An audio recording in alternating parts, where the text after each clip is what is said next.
Овие месеци вообичаено веќе години наназад Општинската организација на Црвениот крст Тетово прима најмногу пакети од донирана облека. Тетовци, вршејќи ја традиционалната пролетна генералка во домовите, стануваат свесни за вишокот облека која решаваат да ја дадат на оние на кои им е најпотребна. Општинската организација на Црвен крст Тетово перманентно во текот на целата година прима хуманитарна помош од сите граѓани кои што имат одвише или не му е потребно, или, например, децата пораснуваат, се здебелуваат, се ослабуваат.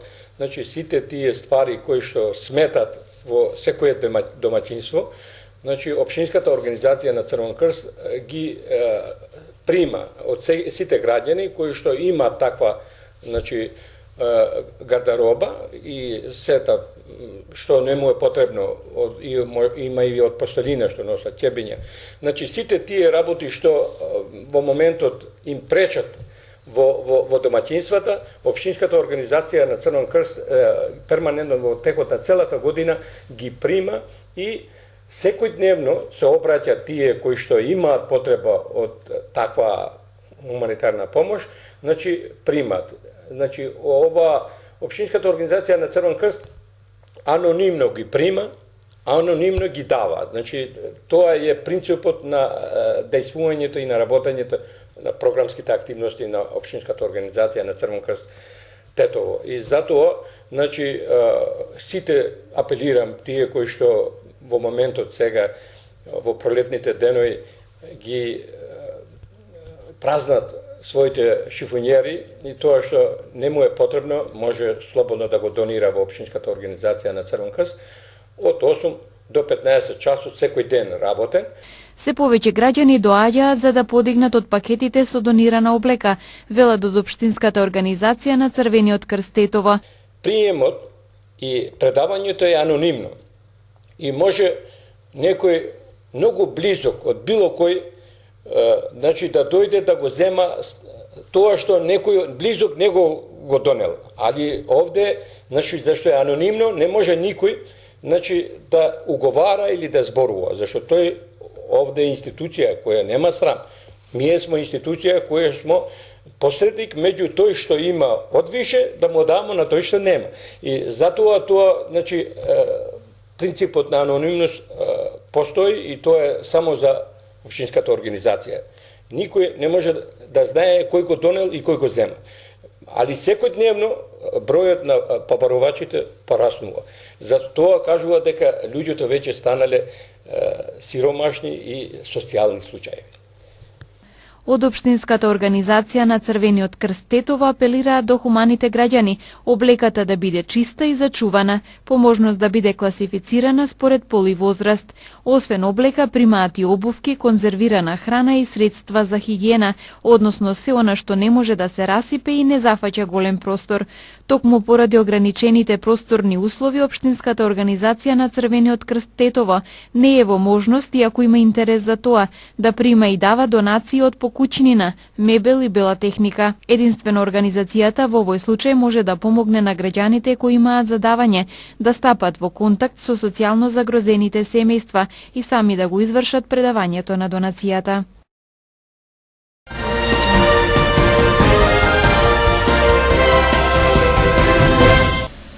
Македонското јагне и овој Великден ќе ги полни италијанските трпези. Откупот на јагниња од сточарите и нивната подготовка за пласма на странскиот пазар започна неодамна и деновиве го доживува шпицот.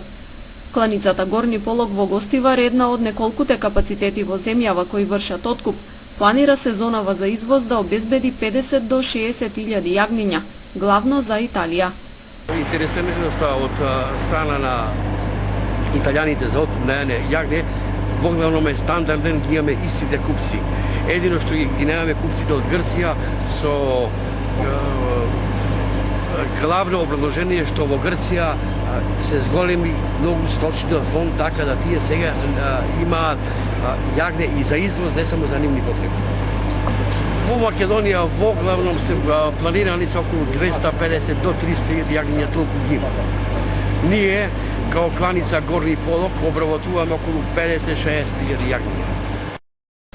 Откупната цена годинава е пониска од лани, што ги прави сточарите незадоволни. Се движи околу 120 денари за прва класа на јагниња. Од гостиварската кланица велат дека цената ја диктира пазарот и ги повикуваат сточарите навреме да го понудат јагнето, за да има доволно време да се подготви за извоз. Проблем секогаш е затоа што јагнето не е пченица, не е тутун, е специфичен артикал за откуп, кој што сака да го земеш, да го заколеш, да го обработиш и да се пласира. Така да сточарите, поради тоа што нема континуирано производство на јагне, чекаат еднаш годишно и ово има шанса да земат повеќе пари и го чекаат последниот ден за да заработат повеќе. Тоа нас ги ствара проблеми затоа што во тој момент се прави голема гужва, физички не сме спремни да го обработиме. И би ги замолил сточарите да не чекаат дали на Горни Полок има и 3-4 откупувачи други низ Македонија, да си го дадат на време. Цената е таа, не зависи од нас. Според Стефановски, политичката криза во Македонија не создала проблеми и пречки во годинешната сезона на откуп на јагниња. Ние во главно го пласираме јагнето во Европската Унија, за сега немаме никакви санкции, никакви рекусии, тоа се оди нормално. Друго, ние живееме во Гостивар и Тетово, сме живели, че живееме, дај Боже, само што побрзо ова работа се заврши, да си прогресира системот. Нема ништо за смени, само се губи време. Во престојниот период на великденската шпиц сезона се очекува уште поголемо интензивирање на извозот на македонското јагне, кое според квалитетот ги задоволува европските и светските стандарди.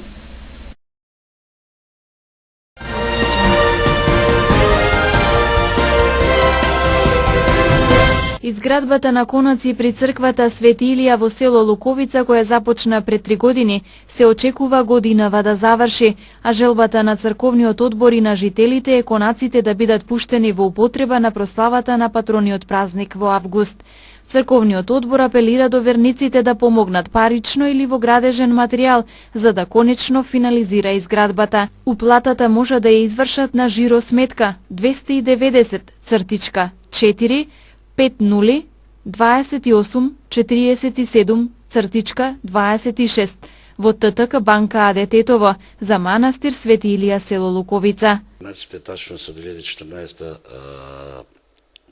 подигнати се темелите, уствари е и кровот направен, така да и 4 соби се иззидани и трпезаријата е во служба, уствари не е допраена и апелираме до граѓаните за да се доврши тој конак, за да може да доаѓат гости од Република Македонија, односно Тетово и Тетовско, за да може да на планирање на стварно на туризам, на селски туризам, па би барале еден апел до сите верници на Република Македонија, односно општина Тетово и пошироко, и до сите предпријатија, местни заедници, црковни одбори, да ни помогнат да го довршиме овај конак, што е започнат, така да со Господ напред, ако добиеме некоја донација или ни помогна, за да можеме за 2 август да го светим. Све зависи и тоа од финансиските состојба на прилив, уствари, све зависи приливот на средства на манастирот или од граѓаните, па да ние да можеме да го светиме. Може и градежен материјал. Во градежен материјал може да донира, ќе кажам искрено, пошто само плочки, значи плочки, песок, вар и цимент за малтерешување. Изградбата на конаците при црквата Свети Илија во село Луковица е важен чекор за развојот на селскиот туризам и враќањето на животот во ова живописно планинско село. За жал и понатаму останува проблемот со неасфалтираниот пат до селото. Едини проблем ни е со патот од Крстец до село Луковица од 6 километра.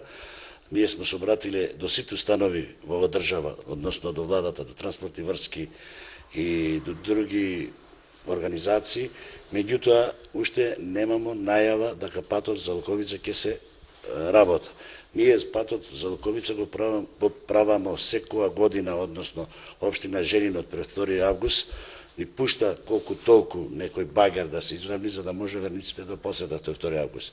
А сега моментално патот може да се иде, меѓутоа треба на некој место да се поправи, меѓутоа сега да видиме со општината Желино како ќе биде што, односно и со владата на Република Македонија. Селото Луковица, или попознато кај народот како Лукојца, се наоѓа на надморска височина од 930 метри на падините на Сувагора, оддалечено 40 на километри од Тетово.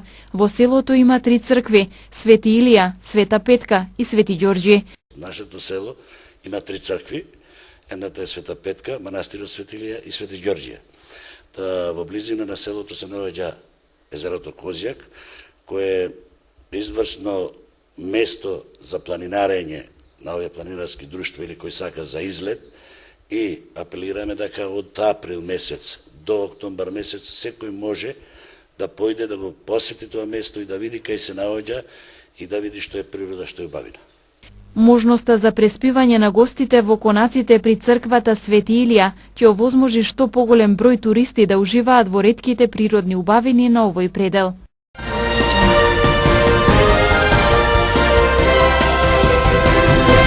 Трговскиот центар Палма Мол вчера беше средиште на прославата на Денот на шегата 1 април во Тетово. Голем број дечиња во присуство на нивните родители се израдуваа на организираниот голем музичко-забавен спектакл.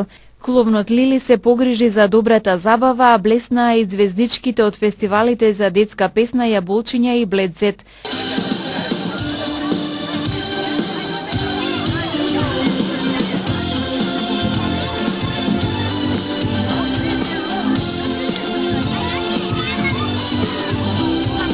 Ликови од цртани филмови, спајдермени, принцези, кловнови, пеперутки беа маските со кои дечињата продефилираа низ центарот. Јас сум себе правена принцеза. Многу ми е убаво што сум у Палма Мол. Јас сум денеска преправен во Бетмен и многу ми е убаво што сум во Палма Мол за 1 април. Јас мислам дека добро е што се одвива вакви манифестации.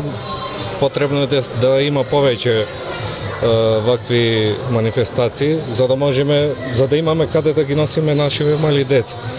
Значи во секој случај добро е така нашиот град да живне малку. На вчерашната априлијада во трговскиот центар Палма Мол, која веќе прераснува во традиционална, имаше многу насмејани лица. Децата беа во центарот на вниманието, расположени и горди што се маскирале во ликот на омилениот јунак. По завршувањето на музичко-забавниот спектакл, сите си заминаа среќни и задоволни.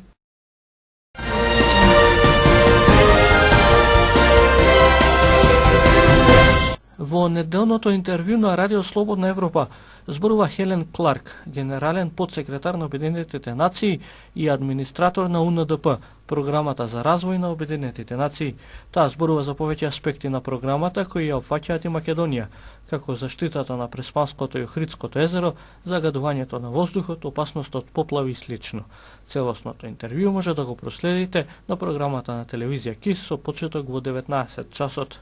Well, I'm really excited that UNDP has got the trust of partners in the ministries and the municipalities to embark on some very major works around the flood preparation and prevention of disaster. Specifically, the European Union allocated $10 million for this work, a program that we are implementing. We are also, I understand, quite close to getting the go-ahead from the Swiss Development Cooperation for a 3 million plus Swiss franc project. And then there are other smaller ones like the Tetovo one that I went to see today, where the municipality is contributing money, and others also where the ministry, relevant ministry, is putting money in. So what I saw today was efforts to restore these kind of flood protection works on the river, which stop the big boulders and all the rubbish from the flash floods coming down. When you see the geography of Tetovo, where it is a town right at the bottom of a very, very steep hill or mountainside, it's a very short time from a weather burst of rain to that rain accumulating in an incredible torrent. So these flood protection works that are being done now are very, very important, and I would be confident that with the right protection works, there can be lives saved. Now, a lot of other issues will have to be thought about. I come from a country which also has a lot of flash flooding, and you have to look at our dwellings legally where they should be. Is vital infrastructure now too close to endangered places? We're looking with climate change at much worse weather for decades to come, even if the Paris Climate Change Agreement is implemented in full and does its work. So this disaster risk reduction, adaptation to an extreme and volatile climate is very, very important for this country, and UNDP is very committed to supporting.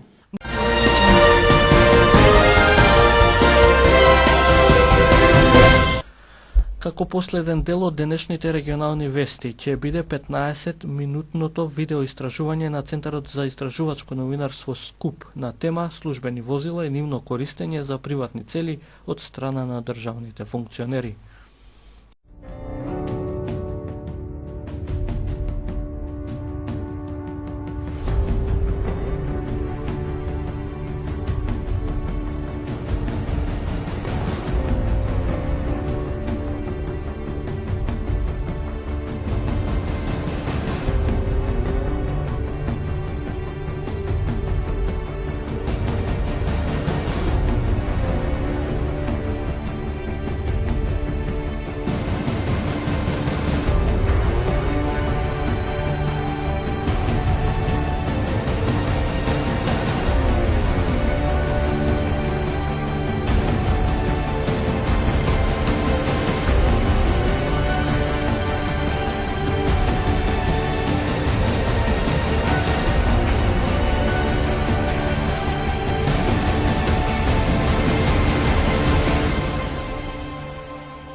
Дали сметате дека има злоупотреба на службените возила од страна на државните функционери во нашата држава?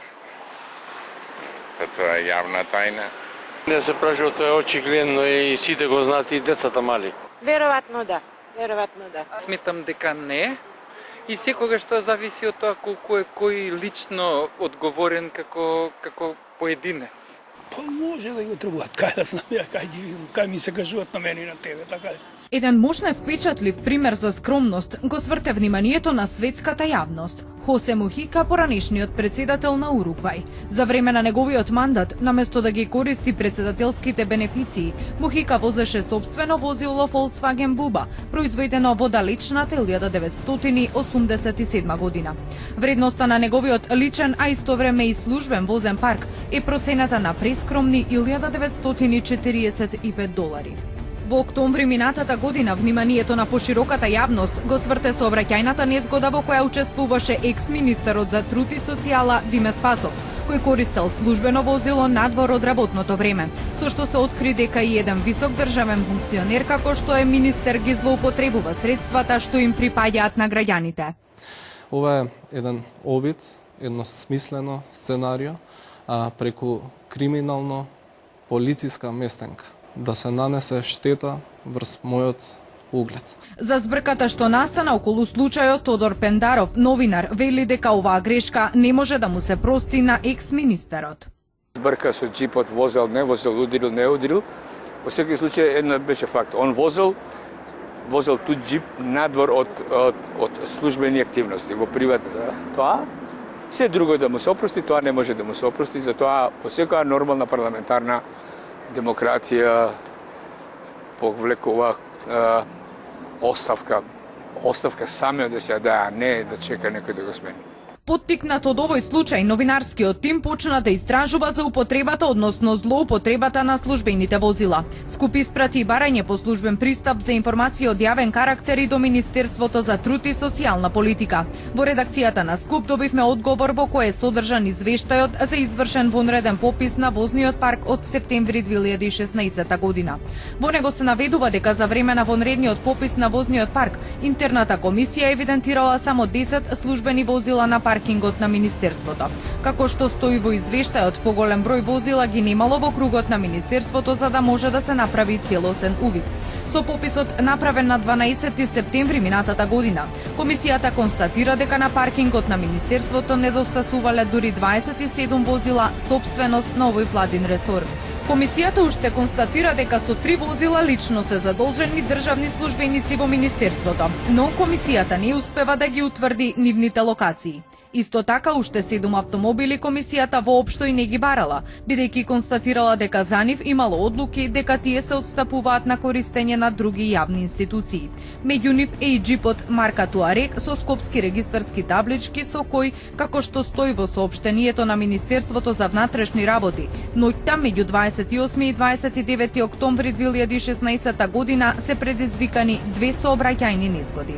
Дел од тие возила беа потоа пронајдени, но до крајот на мојот мандат не добивме официјален допис ниту документ од Агенцијата за вработување за користењето на возилото Туарек, кое го управувал Диме Спасов, а за кое побаравме документ од нив. Кусо ни одговори во телефонски разговор екс-министерот за труд и социјала Фросина Ташевска-Ремински. Власта дава моќ, а моќта морално расипува, вели поранешниот министер за внатрешни работи Павле Трајанов. Тој се присетува на скромните услови на возниот парк на Министерството во почетоците на осамостојувањето на државата. Во тоа време, освен министерот, кој што имаше право да користи посебно возило, возач и по потреба обезбедување, подсекретарите не користеа ништо, но од секојаш Мабар имал најбројен возен парк, од специјални возила па се до автобус или не знам, други возила, автомобили, се оно што е неопходно за остарувана функција. За бројот точно не се сеќавам колку имало, но имало систем на користење и оперативните служби, полицијата ти морале да водат евиденција согласно налогот за извршување на одредена задача, да водат евиденција каде биле се возили, колку километри поминале. Јас не се сеќавам некој од тоа време, дори сум бил и подсекретар, и помошник министер, и министер, дека имало класична злоупотреба на возниот парк. Тимот на СКУП испради барања до слободен пристап на информации од јавен карактер до сите министерства и општини во Република Македонија. Информациите што ги добивме дадоа одговори на нашите прашања, но некои од нив уште повеќе ги замаглија работите. Во голем дел од општините во Република Македонија нема правилници за употреба на службените возила. Во овие општини контролата за употреба на возилата ја спроведува самиот градоначалник. Обидите да стапиме во контакт со градоначалникот на Скопје и градоначалникот на општина Карпош беа неуспешни. Во светот, па и во Европа, има слични примери каде што дури и многу побогати држави располагаат со многу скромен државен возен парк. Кај нас пак во Македонија само владината служба за општи и заеднички работи за потребите на државните функционери и за други службени потреби располага со 40 на релативно луксузни автомобили. Главно за председателите на државата, на собранието и на владата, како и за министрите кои до неодамна се возеа со Ауди 6 и Ауди 8, а од неодамна преку буџетските пари се подновија со исто така престижни возила од типот Volkswagen Passat. Во владиниот допис кој го добивме од службата за општи и заеднички работи не беше евидентирано возилото од типот Mercedes Maybach, што пред 5 години државата го плати близу 600.000 евра. Во владиниот допис нема податок за злоупотреби. Оттаму велат дека контролата на користење на службените возила во министерствата е обврскана самите министерства, зашто тие треба да имаат донесено посебни правилници за таа намена. Мерцедесот не стои ниту во одговорот кој го добивме од Министерството за внатрешни работи, кое официјално склучило договор за јавна набавка на ова луксузно возило во 2012 година. МВР е единственото министерство кое информацијата за возниот парк ја прогласи за класифицирана информација, иако поседуваат 2100 возила што ги прави министерство со најголем возен парк. За собранието пак, каде што Пендаров е сега вработен, вели дека единствено собрание нема возен парк, односно дека дури и председателот на собранието, кој спаѓа во групата на трите највисоки функционери во државата, се вози со автомобил кој е собственост на Министерството за внатрешни работи, а не на собранието. Но тој факт е поради безбедносните мерки утврдени за највисоките државни функционери. Возниот парк во Република Македонија формално е ставен под владината во службата за заеднички работи, тоа е владина служба, формално, Ние немаме службени возила, дури и председателот на собранието, кој спаѓа во групата на трите највисоки функционери во државата и заштитена, се вози со ауто кој е собственост на Министерството за внатрешни работи, значи не на собранието. Но како е во подемократски и побогати држави? Пендаров како поранешен новинар и долгогодишен дописник од Словенија вели дека во Словенија според законот само 9 функционери имаат право на службено возило и она што вели Мекајнас, обезбедување или возач. Тоа се тројцата председатели, че председател на држава, председател на влада, председател на парламент, четворица министри, внатрешни, надворешни, одбрана и финанси и 20 председатели на судовите, на Врховниот и Уставниот. Тоа се луѓе кои имаат право да користат службено возило. Останатите функционери, вклучувајќи ги другите министри, се должни на работа да си дојдат со сопствен превоз. Каков ќе биде тој превоз е негов избор. Во интернет анкетата што ја спроведе СКУП, 95 од 100 испитаници сметаат дека има злоупотреба на службените возила во Република Македонија. 90% изјаснија дека е потребна зголемена контрола и регулација на службените возила на Република Македонија. Анкетата покажува дека граѓаните се силно убедени дека во нашава земја службените возила повеќе се злоупотребуваат отколку што се употребуваат. Анкетираните, функционерите и другите јавни службеници ги упатуваат на користење на јавниот превоз и на сопствените возила. 53,49 од 100 од нив ги сметаат паричните казни како најдобро решение, а 46,51 од 100 велат дека санкциите како отстранување на функција, одземање на возилото, зголемена локална контрола, суспендирање на сторителот од работното место без плата минимум 3 месеци и систем за негативно бодување ќе бидат решение на ваквите проблеми. Но каква е политичката култура, нивото на моралната одговорност и свест во скандинавските држави? На ова прашање ни одговори Тихомир Илиевски, кој изјави дека политичката култура и моралната одговорност е на повисоко ниво од она на Балканот. Таму функционери поднесуваат оставки и за работи кои навидум изгледаат како ситници. Дама од своји 30 години, по потекло инаку од Босна и Херцеговина, што е исто така еден интересен детаљ, која во хиерархијата на партиската политика и на владата брзо напредувала, стигнала и до позицијата министер во тогашната социјалдемократска влада и која заради возење на сопствено возило, но со неколку промили на алкохол над дозволената граница, по 2 или 3 дена под притисок на јавноста повторно поднесува оставка. Наспроти фактот дека шведската принцеза своите деца и во зимски услови ги носи на училиште со велосипед. Во Македонија таков пример не може да се најде ниту со Боринче. Единствено, само еден ден во годината, колку за парада, градоначалникот на Скопје, на третиот град во Европа по загаденост, кој јавнува велосипедот за неколку стотини метри додека е во објективот на телевизиските камери. Па како што реагираат и граѓаните наместо во функција на рационалноста, на здравието на функционерите и на другите државни службеници, наместо во насока на намалување на загаденоста на воздухот, Македонија е рекордер по службени автомобили, и луксузни и скапи. Пред некоја година во тајни мистериозни околности возниот парк на државата се збогати и со познатиот луксузен Мерцедес од 572.000 евра. Набавен е без тендерска конкуренција со само една единствена понуда, која Скопје евидентира во Бирото за јавни набавки. За оваа афера јавноста дозна преку така наречените бомби, телефонските снимки кои пред 2 години ги објави опозицијата. Тој ти рекол, ќе видиш таму што треба фул. Да, па затоа и за да видам попрецизно да биде кој што треба. Пратете ми го вие. Позади да има екрани. Ко се возам со мали. Да, нема проблем. Таму имаше у тој. Јас се сеќавам и ја го листав, нема проблем, тој ќе го направиме. И друга ќе видиш, тоа е фул, као за тебе. Да, не, окей си е, мислам таму не може да има промашај на таа варијанта. Да. Така да супер. Така да почне постапката тера. За истиот Мерцедес, специјалното јавно обвинителство годинава покрена нова истрага ТЕНК, во која осомничени се 2 лица поради основано сомнение за сторено кривично дело злоупотреба на службената положба за действија случени во 2012 година. Јавноста не остана рамнодушна на посебниот и скап Мерцедес. Прво, значи, ниту имало луксус, нити имало потреба за тоа да се луксузират. Уште помалку преку тој возен парк или скапи возила да се манифестира позицијата, власта, ароганцијата. Уште помалку околу министра за внатрешни работи да се движат 20-30 луѓи за тоа да прикаже дека тој е загрозен. И најдобро е тој да се продаде, се купат 3 уште други, за да сите оние за кои има проценка дека може да бидат загрозени, да биде нивната безбедност загрозена, да го користат.